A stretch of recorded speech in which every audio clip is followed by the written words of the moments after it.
흩어진 것을 모으시는 것이 은혜이며 모아진 것이 구별되는 것이 은혜인 줄 믿습니다. 흩어져 있는 것들을 모아주시는 주님 감사합니다. 나의 삶에 흩어진 것도 주께서 한 곳으로 모으실 줄로 믿습니다. 모아서 구별하여 주심이 은혜인 줄 믿습니다. 내 것과 나눌 것이 무엇인지 구별할 수 있는 지혜를 허락하시니 감사합니다.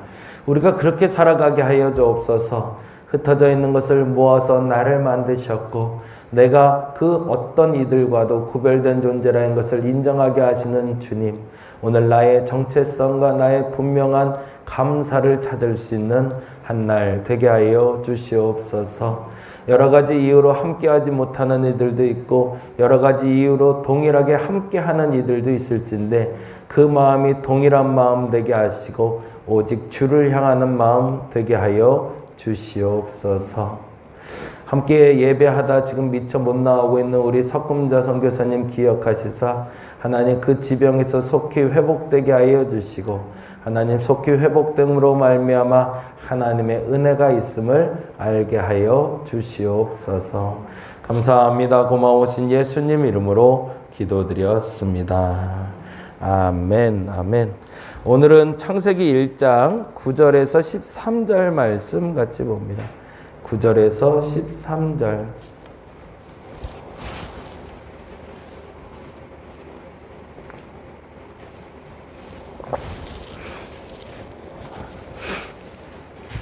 새벽에 나오시던 석금자 선교사님이 몸이 좀 안 좋아지셔서 한 달 정도 쉬셔야 될지도 있을 것 같아요. 위에서 좀 기도해 주시고 찬바람을 좀 쐬면 안 돼서 병명까지 말씀드리긴 좀 그렇고 그래서 위에서 좀 기도해 주시길 부탁드립니다. 석금자 권사님이시고요. 우리 선교사님이라고 우리는 불러왔거든요.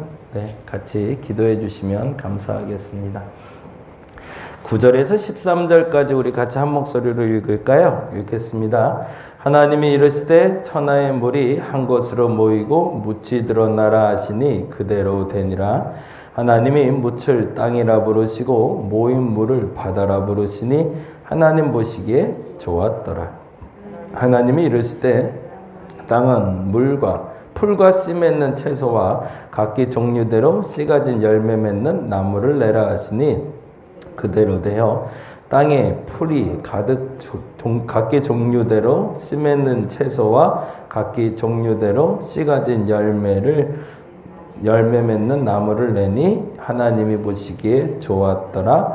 저녁이 되고 아침이 되니 이는 셋째 날이니라. 아멘.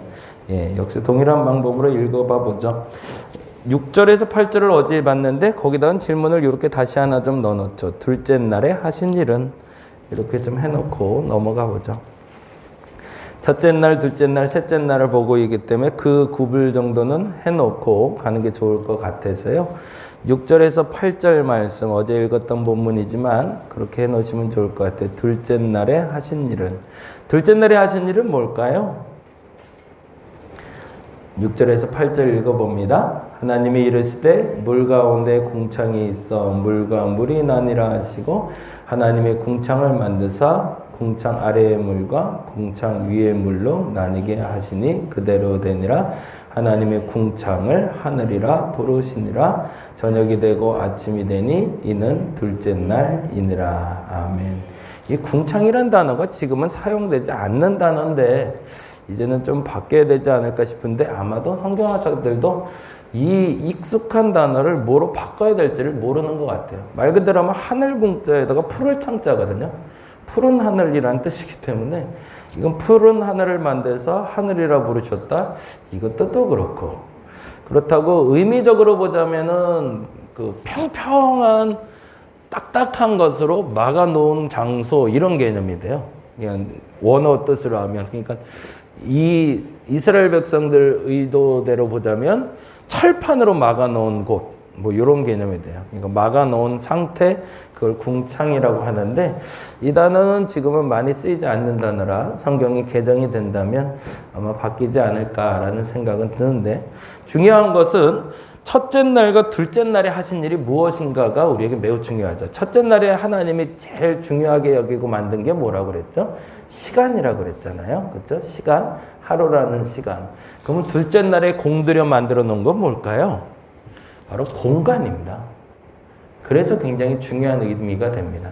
첫째 날에 하나님은 하루라는 시간을 만드셔서 그 시간을 모두에게 공평하게 주셨다가 정답이고요. 둘째 날에 하나님이 하신 일은 공간을 만들어서 모두에게 공평하게 주셨다예요. 그런데 우리가 왜 불평등이라고 느낄까요? 우리가 왜 불협화음이 나기 시작할까? 하나님이 주신 시간을 인정하지 않고 둘째는 그 공간을 내 것이라 주장하기 시작하면서 문제가 발생한 거죠. 결국엔 내가 하나님이 주신 그 공간과 그 시간이 모두를 위한 것이라는 것을 인정하고 나만의 것이라기보단 우리 모두의 것이라고 인정하기 시작할 때 세상은 하나님 보시기에 좋았더라라고 된다는 겁니다. 그 얘기를 하고 있는 게 1장부터 8장까지 있는 매우 1절부터 8절까지 매우 중요한 근거 조건이 돼요. 그래서 하늘과 땅을 구별하듯 하나님이 저 하늘의 공간과 땅의 공간을 분명하게 구별해 놓으셔서 저 하늘에 있을 것과 땅에 있을 것의 그 존재 그리고 그것은 모든 이에게 라는 전제로 우리에게 허락한 두 번째 창조물이라는 거죠. 아무것도 없는 공간 만드는데 뭐 그렇게 정성을 들였을까? 근데 저희도 아주 작지만 공간을 이동해 보니까 알겠어요. 처음에 공간 이동 고민하면서 저 공간도 작고 여기도 좀 작긴 했지만 공간을 이전하면서 여기에 이제 돈을 들여야 되잖아요. 근데 정작 돈을 들어가갖고 열심히 꾸며놨는데 내 나름대로 정말 최선을 다해서 공간을 만들었다 생각했는데 정작 와본 사람들은 한마디 하더라고요. 뭐라고 그랬을까요? 어디에 그렇게 돈 쓴 거야? 그러더라고요. 그 말이 나올 만해요. 천정을 봐도 뭐 딱히 돈 쓴 것 같지 않고 심지어는 저쪽 공간은 아예 그냥 다 뜯어내버렸고 화장실? 그게 뭐 얼마나 큰 돈? 주방? 그게 뭐 얼마나 큰 돈? 바닥? 그게 뭐 얼마나 큰 돈? 근데 그게 모든 걸 다 잡아먹더라고요. 근데 그 공간을 만들어 놓으니 공간 안에 설비가 들어올 수 있는 거고 그 공간을 만들어 놓으니 우리가 어울릴 수 있는 공간이 탄생하더라는 거죠. 그래서 저는 믿습니다. 공간이 주는 힘이 있다고.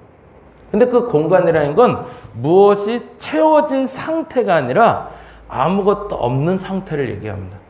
그래서 그 아무것도 없는 상태가 계속 반복해서 얘기 드리지만 아무것도 없는 것은 아무것도 할 수 없다가 아니라 우리는 아무것도 할 수 없다라고 지금까지 말했지만 아무것도 없는 상태는 하나님이 일하실 상태가 되었다라고 믿음으로 고백할 수 있는 여러분이 되기를 바랍니다. 그래서 하나님은 비어진 시간과 비어진 공간을 우리에게 허락하셨다는 걸 믿고 오늘 여러분이 거하는 이 시간과 이 공간에 내 의지와 내 노력과 내 열심은 하나님의 뒷전으로 가고 하나님이 먼저 그 시간과 공간을 채우실 것을 기대하고 전진하게 된다면 우리는 결론적으로 동일한 단어를 말할 수 있게 된다는 거죠. 하나님이 보시기에 좋았더라라고. 그러고 나서 얘기하는 게 크게 세 가지를 얘기하고 있는데 7절 말씀을 읽어볼까요? 7절 같이 한번 읽어봅니다.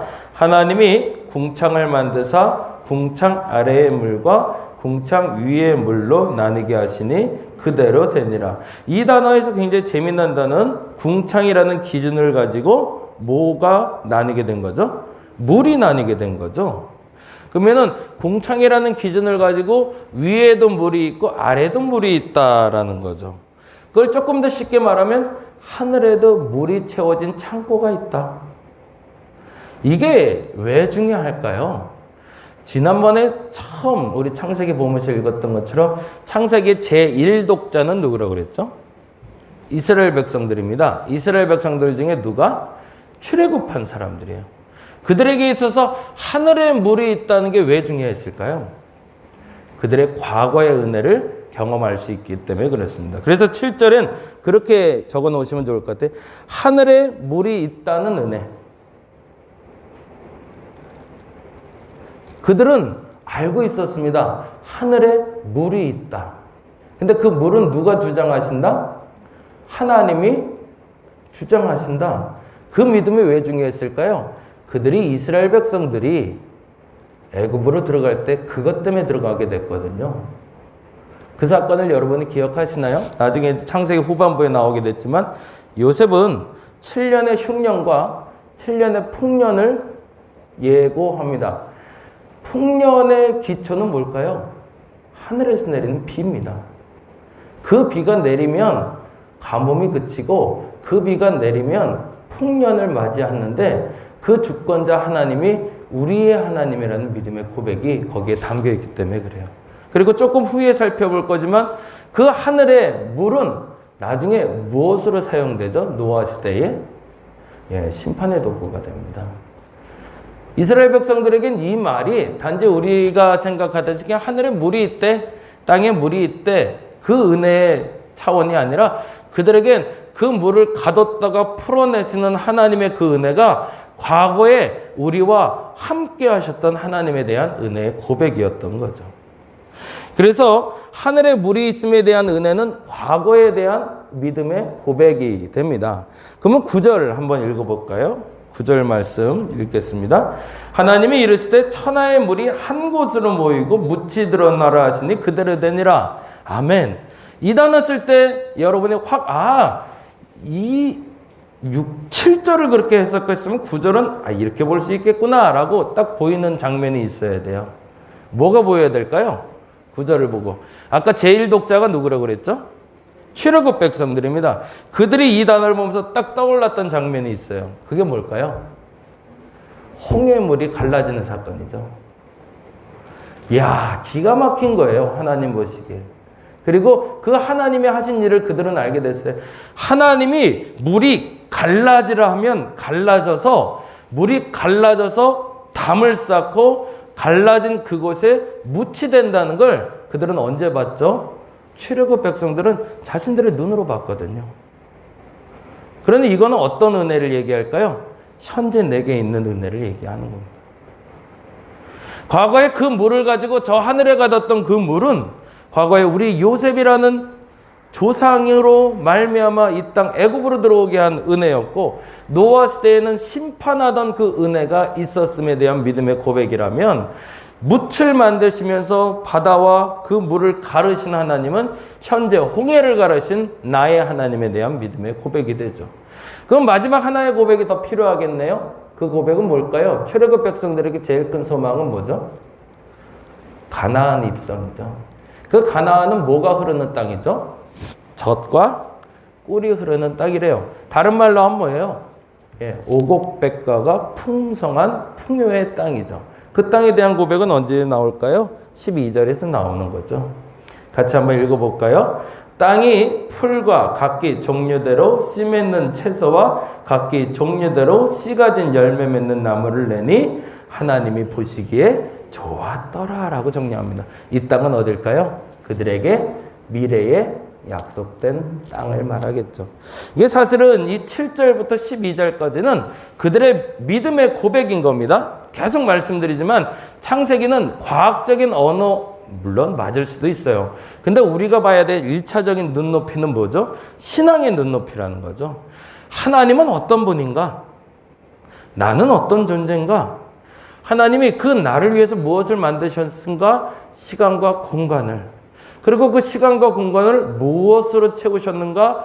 과거의 은혜와 현재의 은혜와 앞으로의 미래로 채워가실 것이다. 과거에 무슨 은혜가 있었는가? 궁창을 열어 요셉에게 풍요를 약속하셨고 궁창을 열어 노아 시대에 심판하셨던 그 하나님에 대한 믿음의 고백. 오늘 내 앞에서 물을 갈라 묻을 만드시는 홍해를 가르신 하나님에 대한 오늘의 고백.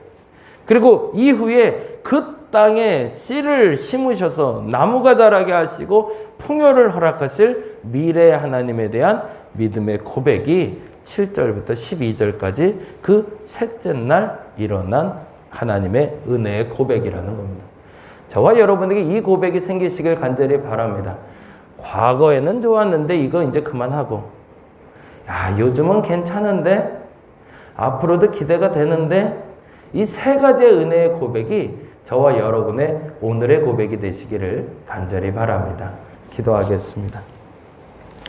은혜를 고백할 때 보통 통상적으로 왕년에는 이라는 단어 많이 씁니다. 옛날에 그런 은혜가 있었는데 사실은 그것만으로는 조금 부족합니다.